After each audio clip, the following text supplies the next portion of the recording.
Captain Jake Morrison walked across the bridge of the UES Wanderer. The ship had been flying through space for 3 months now. They were far from Earth, looking for new worlds and maybe new life. Jake was tired but happy. This was what he had always wanted to do since he was a little boy. The bridge was quiet. Most of the crew was sleeping or working in other parts of the ship. Only a few people stayed awake during the night shift. Jake liked these quiet times. He could think and watch the stars through the big windows. Lisa Park sat at her station. She was the person who listened to all the radio signals in space. Most of the time, she only heard the normal sounds that stars and planets make. Sometimes she picked up signals from Earth or other human ships. But tonight was different. Captain. Lisa said suddenly. Her voice was excited but also worried. I'm getting something strange here. Jake walked over to her station. Lisa was a good worker. She had been doing this job for 5 years. If she said something was strange, then it really was strange. What do you have? Jake asked. Lisa pointed at her computer screen.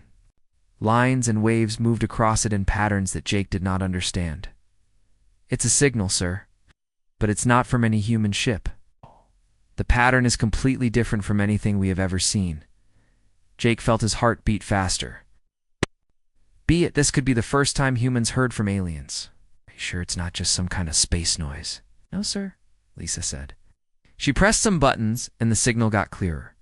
This is definitely made by someone. It's too organized to be natural. And Captain, I think it's a distress call. Jake called Dr. Nathan Wells to the bridge. Nathan was their language expert. He knew more about how to understand new languages than anyone else on the ship. If anyone could figure out what the aliens were saying, it would be Nathan. Nathan arrived 15 minutes later. He was a thin man with gray hair and thick glasses. He always looked tired because he stayed up late reading books about languages. But his eyes were bright with excitement when he saw the signal. This is amazing, Nathan said as he studied Lisa's computer. Look at these patterns. They repeat every few minutes, but each time they get a little weaker. It's like someone is trying to call for help, but their radio is running out of power. For the next 18 hours, Nathan worked without stopping. He drank coffee and ate sandwiches while he tried to understand the alien language. Jake brought him blankets and made sure he rested for a few minutes every hour. Lisa kept listening to the signal. She found out where it was coming from. It's from the Kepler 442 system, she told Jake. That's about 47 light years. From here, Jake knew that system. Earth's big telescopes had found planets there many years ago. Scientists thought some of those planets might have life, but no one had ever gone there to check. Captain Lisa said quietly, the signal is getting weaker. If this really is a distress call, then whoever is sending it might not have much time left. Finally, Nathan made a breakthrough. He ran into Jake's office with a small computer in his hands. His hair was messy and his eyes were red from not sleeping, but he was smiling. Captain Morrison, you have to hear this, Nathan said. He turned on his computer and pressed a button.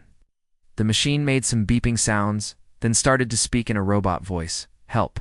Dying, ... Plague spreads. Children starving. Please. Anyone. The voice stopped, then started again with the same words.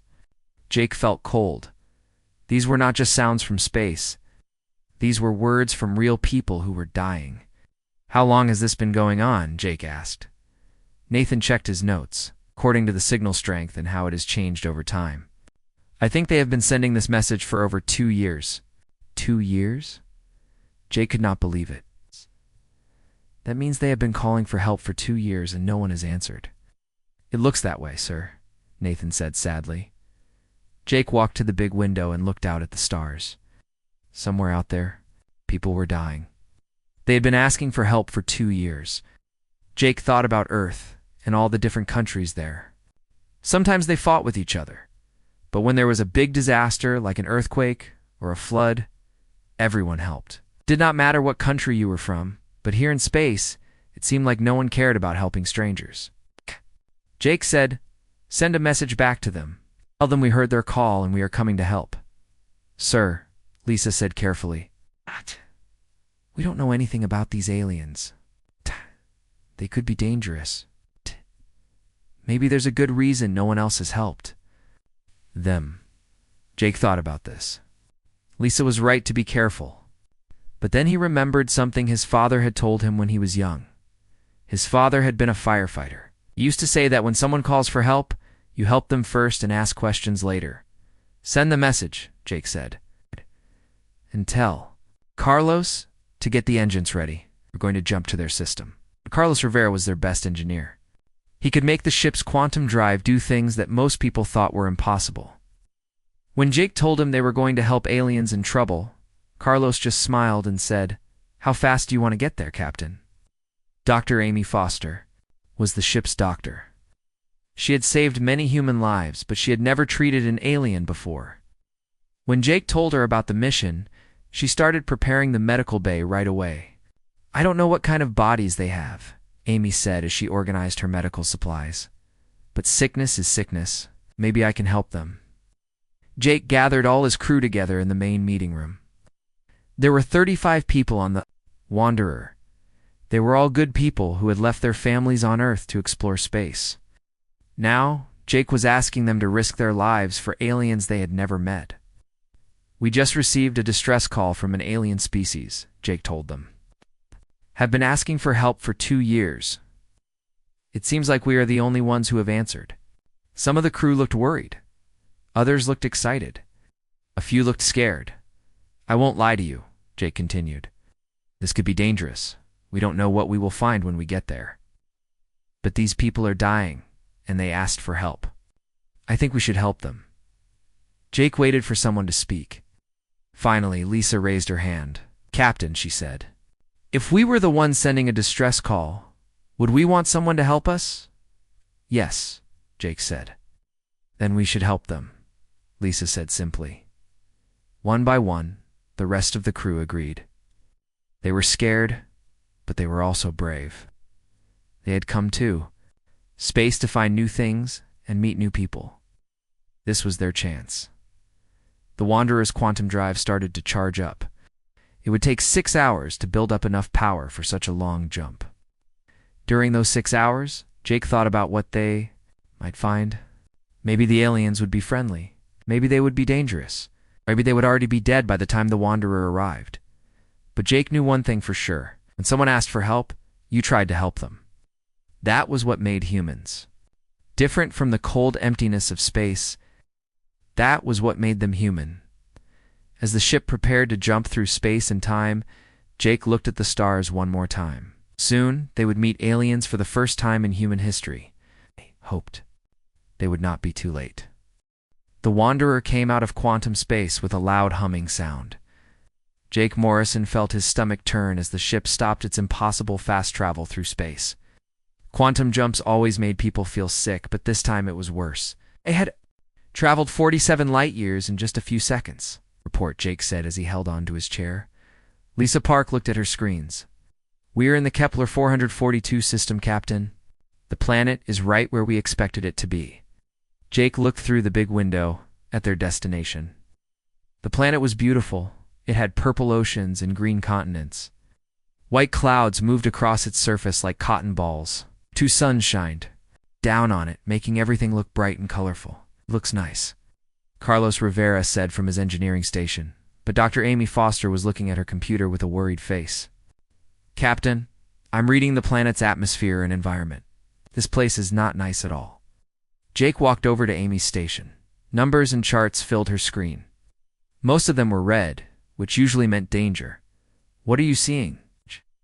asked Dot. Amy pointed at her readings. "The gravity on this planet is 1.3 times stronger than Earth's gravity. That means everything weighs more there. If you weigh 100 pounds on Earth, you would weigh 130 pounds. On that planet." "That doesn't sound too bad," Jake said. "There's more," Amy continued. "The air pressure is much higher than Earth. It would be like being deep underwater all the time. And look at this radiation reading. Those 2 suns are shooting out dangerous radiation that would kill most living things." Jake stared at the numbers. "But the aliens live there. How do they survive?" "I don't know," Amy said. "But Captain, if these readings are right, then this planet should be empty. Nothing should be able to live there." Nathan Wells had been quiet, but now he spoke up. "Captain, I've been listening to more of their transmissions. I think I understand why no one else has answered their call for help. What do you mean? Jake asked. Nathan turned his computer screen so everyone could see it. I found something interesting in their signal. Hidden in the background, there's a code that identifies what kind of planet they live on. It's like a warning label. What does it say? Jake asked. Class 12 Deathworld, Nathan read. I don't know exactly what that means, but it doesn't sound good. Jake felt a cold feeling in his stomach. A death world. That meant the planet was so dangerous that it could kill you just by being there. Maybe that was why no other aliens had come to help. Maybe they were too scared. Sir, Lisa said from her station. I'm getting a new transmission from the planet. They know we're here. The main screen turned on. Everyone on the bridge held their breath. This was it. We were about to see aliens for the first time. The screen was fuzzy at first, then it cleared up. Jake saw a face that was not human, but somehow still looked like a person. The alien had pale skin that glowed with soft light. Its eyes were large and dark. It looked very thin and sick. The alien spoke in its own language, but Nathan's computer translated the words into English. Are you real? Please tell me you are real. We have been calling for so long. Jake sat down in his captain's chair. This is Captain Jake Morrison of the Earthship Wanderer. We heard your distress call. We have come to help you. Alien's glowing skin got brighter for a moment. Jake thought it might be smiling, but it was hard to tell. I am Elder Zix of the Zephrian people. You, ... You actually came. After 2 years, someone finally came. We're sorry it took so long, Jake said. We only just heard your message. We came as fast as we could. Elder Zix looked confused. But surely, other species heard us before you did. We sent our call to over 300 different civilizations. Species that are much closer to us than your world must be. Jake felt angry.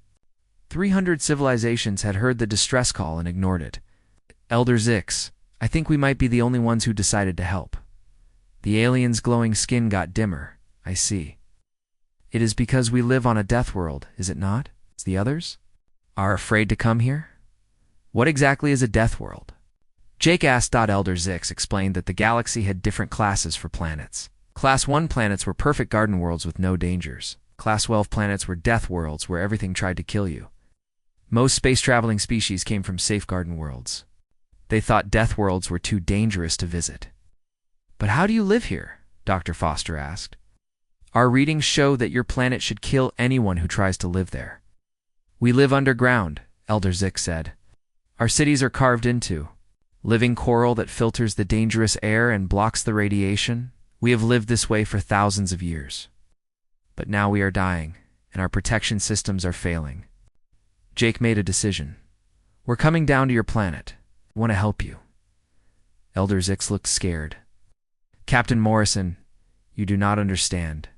Your people will die if you come here. The gravity will crush you. The air will poison you.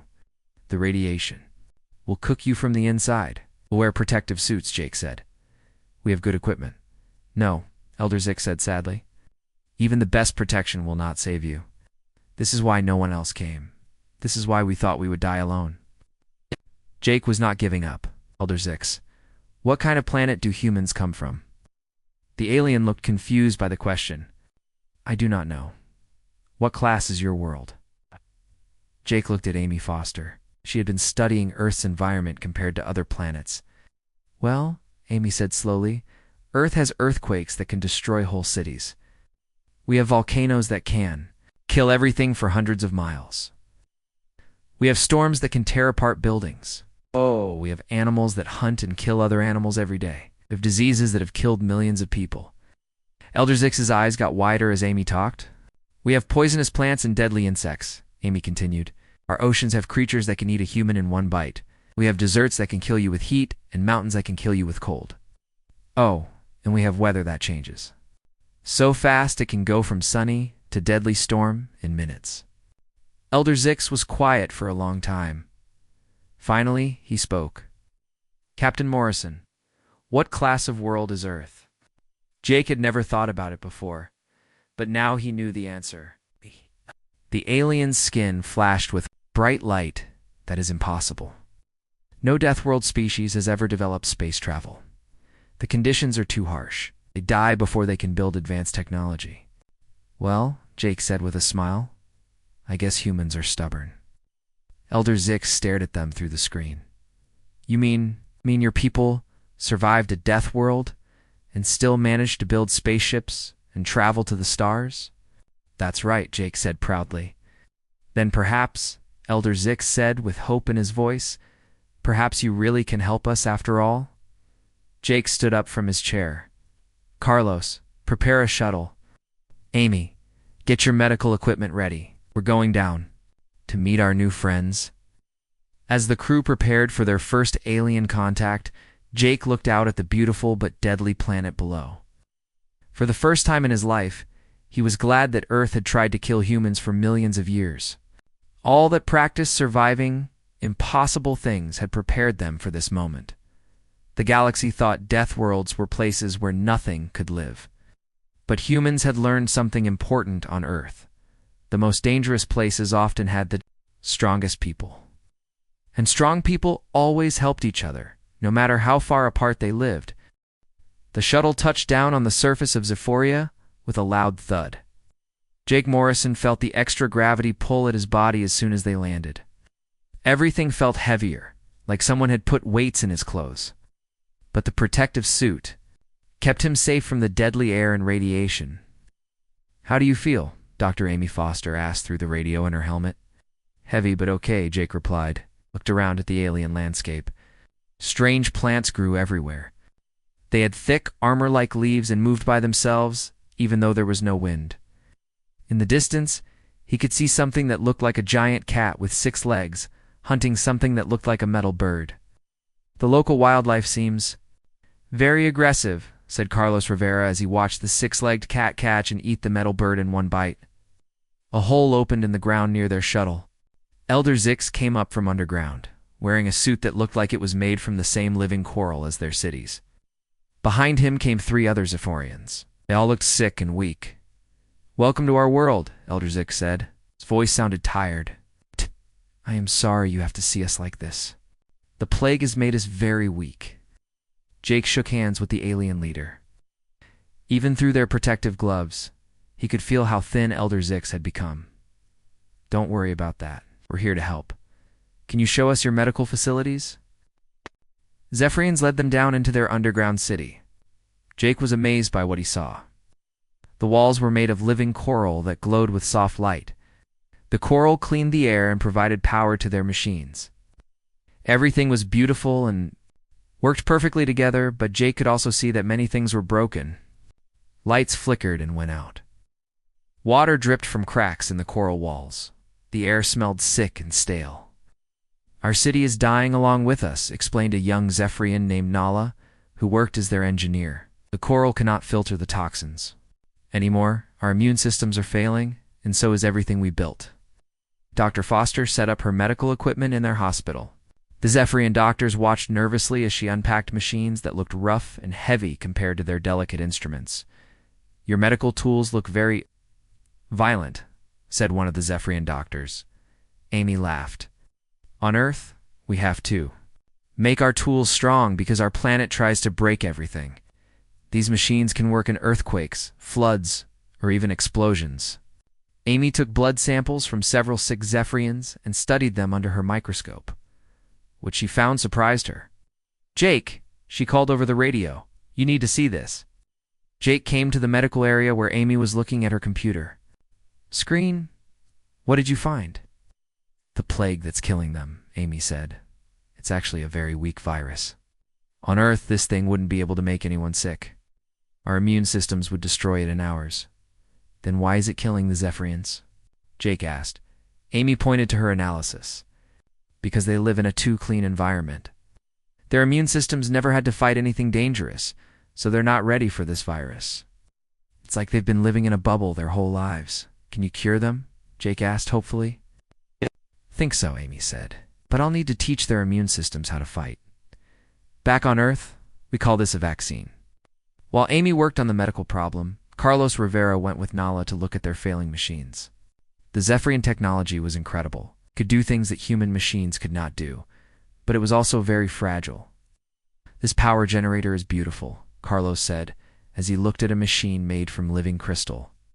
"But what happens if it gets damaged?" Nala looked confused. "It does not get damaged. We built it to work perfectly in our controlled environment." "But what if there's an earthquake? Or a flood? Or someone attacks your city?" Carlos asked. Nala had never thought about such things.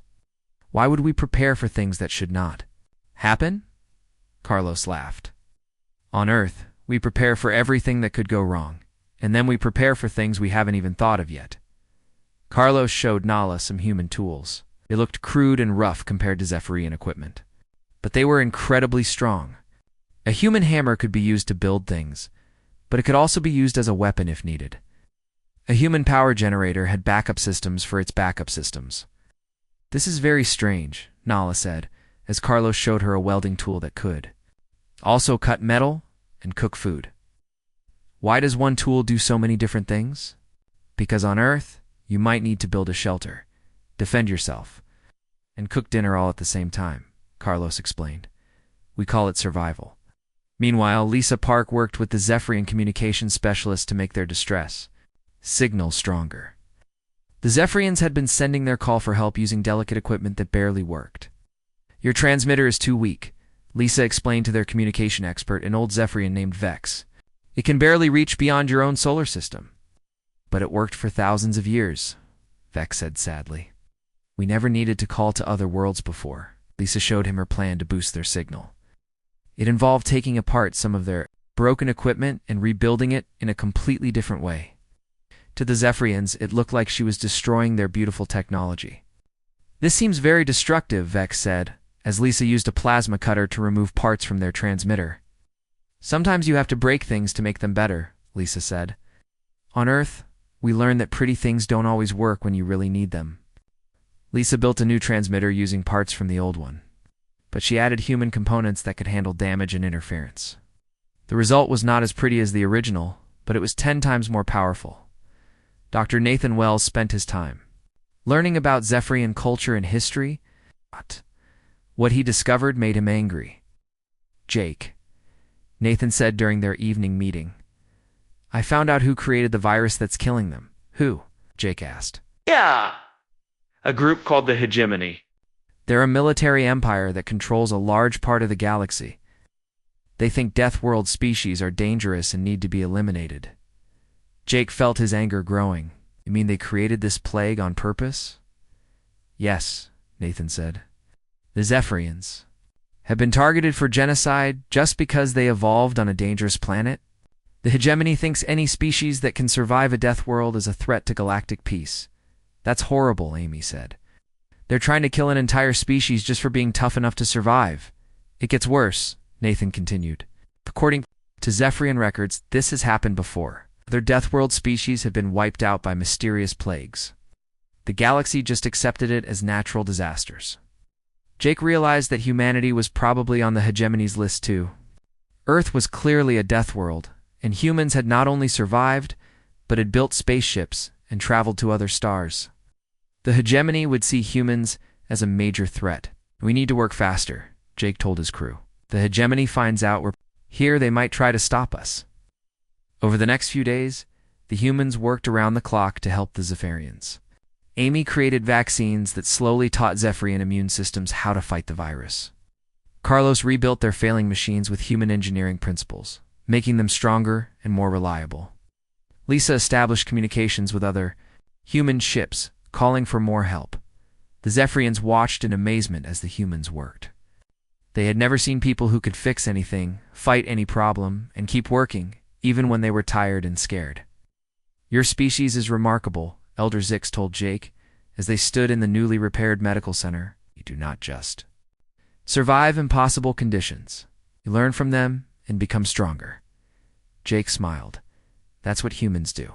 Take the worst situations and figure out how to make them better. Earth taught us that there's always a way to survive if you're willing to work hard enough." As the Zephrians began to recover from their plague, Jake knew this was just the beginning. The galaxy was full of other species that needed help, And if the humans were the only ones brave enough to answer distress calls from Deathworlds, then that's what they would do.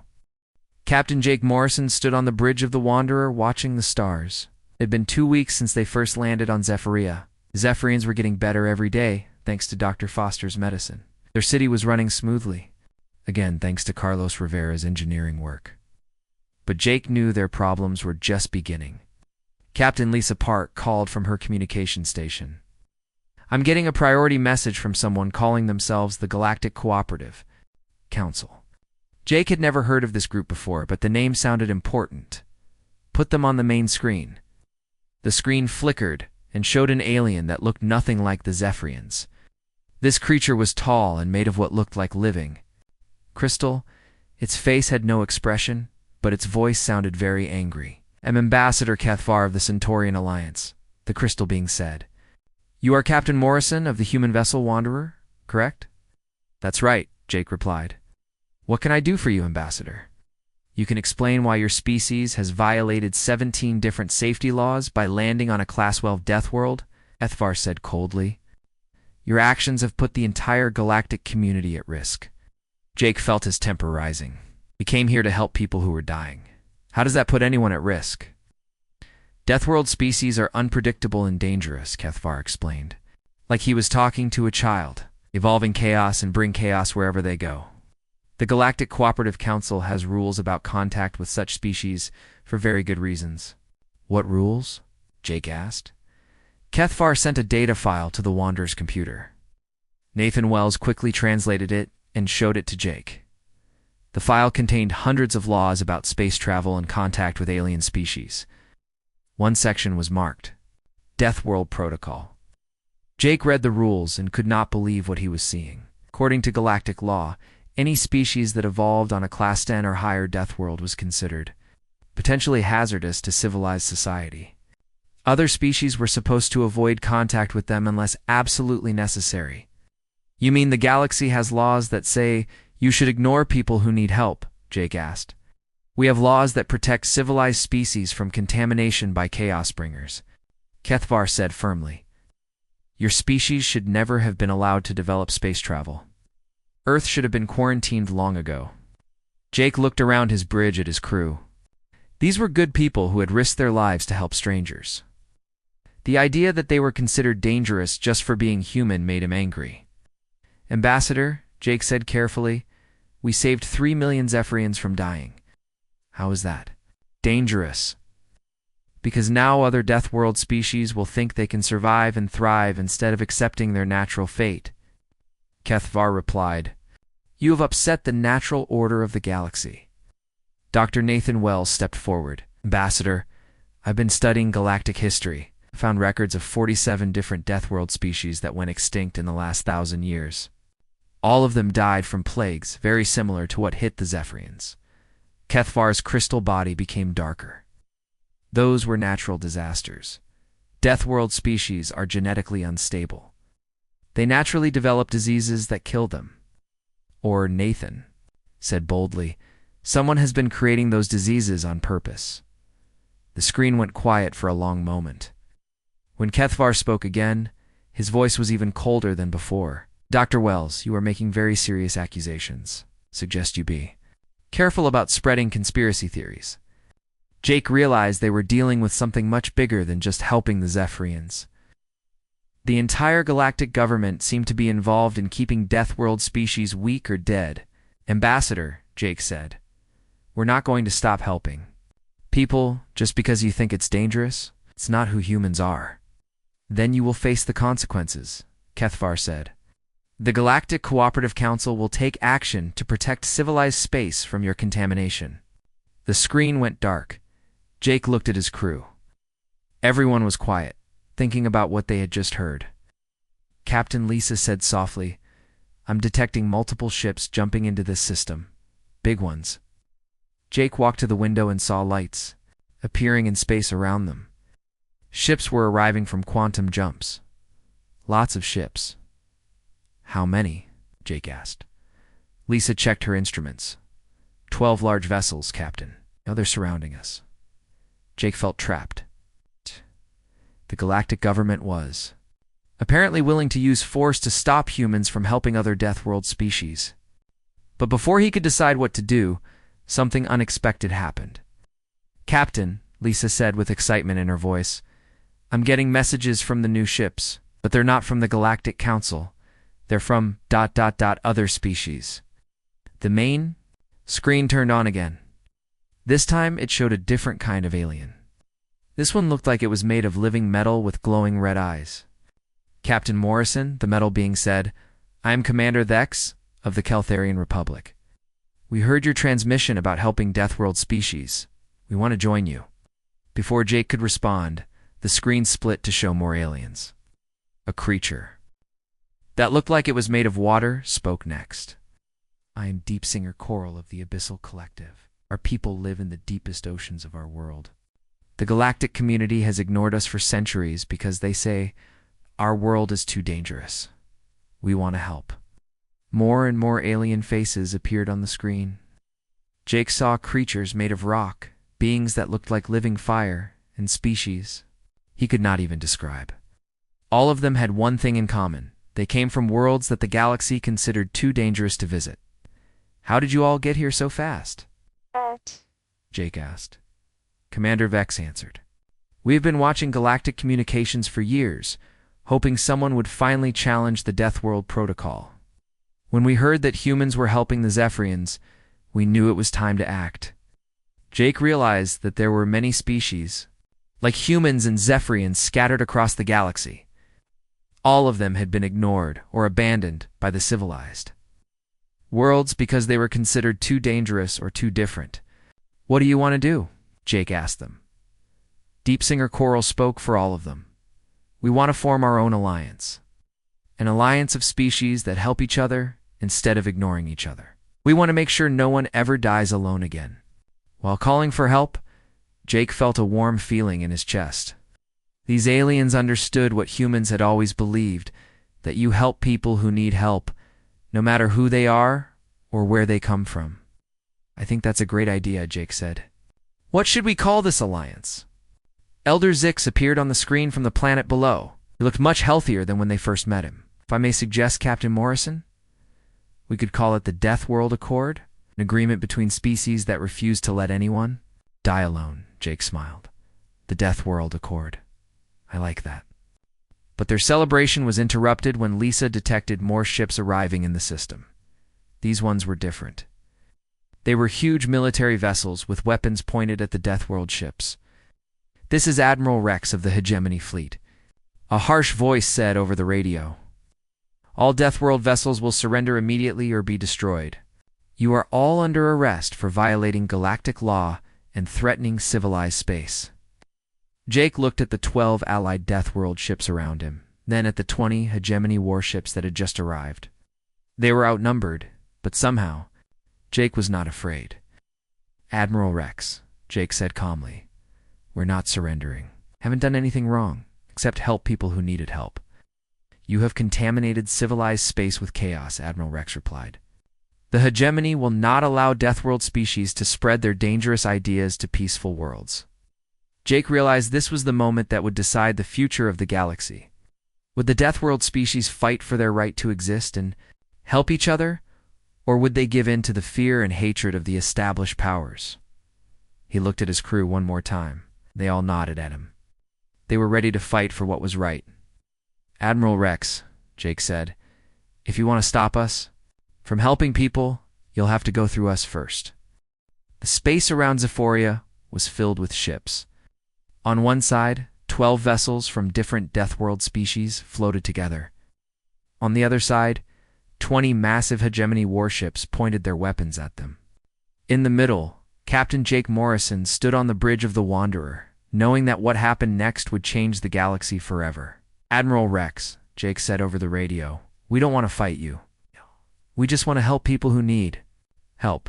You Deathworld creatures don't understand," Admiral Rex replied with anger in his voice. "The galaxy has been peaceful for 1,000 years because we keep dangerous species like you under control. If we let you form alliances and spread your chaos, civilized worlds will suffer."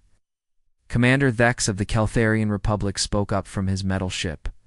Admiral, my people have lived on volcanic worlds for millions of years. We have never attacked anyone. How are we dangerous? You exist in conditions that would kill normal species, Admiral Rex said. That makes you unpredictable. Unpredictable species start wars. Deep Singer Coral of the Abyssal Collective laughed, which sounded like water bubbling. We live at the bottom of oceans. We have no interest in your surface worlds. We just want to be left alone to help others like us. Jake realized that the hegemony was not really afraid of Deathworld species being violent. They were afraid of Deathworld species being independent. Species that could survive anything did not need the hegemony's protection, and people who did not need protection could not be controlled. Admiral Jake said, I have an idea. Instead of fighting, why don't we let the Galactic Cooperative Council decide what's right? Let's go to their main world and present our case. Admiral Rex was quiet for a moment. Jake could tell he was thinking. Finally, the Admiral spoke. Very well. But if the Council rules against you, you will all submit to hegemony authority. If they rule in our favor, Jake asked. That will not happen, Admiral Rex said confidently. 3 days later, the combined fleet arrived at Galactic Prime, the capital world of the Galactic Cooperative Council. Jake had never seen anything like it.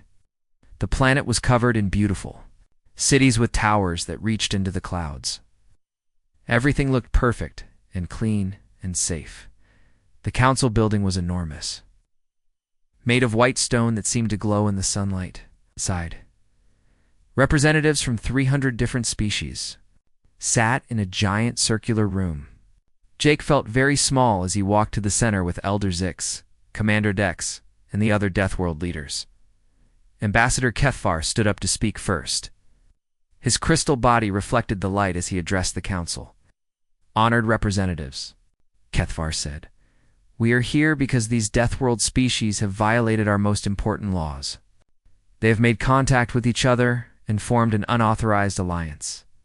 This threatens the stability of civilized space. Many council members nodded in agreement.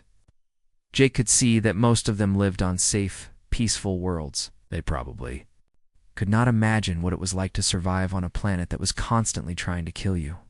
The human species is the worst example, Kethfar continued. They come from a world so violent that it should have prevented them from ever developing technology.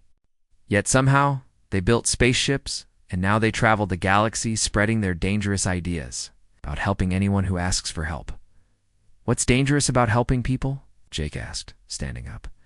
Because it encourages Deathworld species to survive instead of accepting their natural fate, Kethfar replied. The galaxy works because dangerous species stay on dangerous worlds. If they start helping each other, they might think they deserve the same rights as civilized species. Jake felt his anger growing, but he forced himself to stay calm. Ambassador, are you saying that some species deserve to die just because of where they were born? I am saying that the natural order exists for good reasons, Kethfar said firmly. Elder Zix stepped forward. His skin was glowing brightly now that he was healthy again. Honored Council, my people were dying from a plague created by the hegemony. We called for help for 2 years. 300 civilizations heard our call. Only the humans answered. A murmur went through the council chamber. Some representatives looked surprised. Others looked uncomfortable. Dr. Nathan Wells had spent the trip to Galactic Prime, researching the Council's own records. Now he presented his findings on a large screen for everyone to see. This is a list of 47 Deathworld species that have gone extinct in the last 1,000 years, Nathan said. All of them died from plagues that appeared suddenly and had no natural origin. All of them had sent distress calls that were ignored. The evidence was overwhelming. Charts and graphs showed how the mysterious plagues always appeared just when Deathworld species were becoming too successful or too independent. The hegemony has been committing genocide, Nathan said clearly. They create diseases to kill species they consider dangerous. Then they make laws to prevent anyone from helping. Admiral Rex stood up angrily. These are lies. The hegemony protects civilized space from chaos. Then explain this, Dr. Amy Foster said as she activated another screen. It showed the virus that had been killing the Zephrians. This plague was artificially created, has genetic markers that prove it was made in a laboratory. Whose laboratory, Admiral? Admiral Rex said nothing.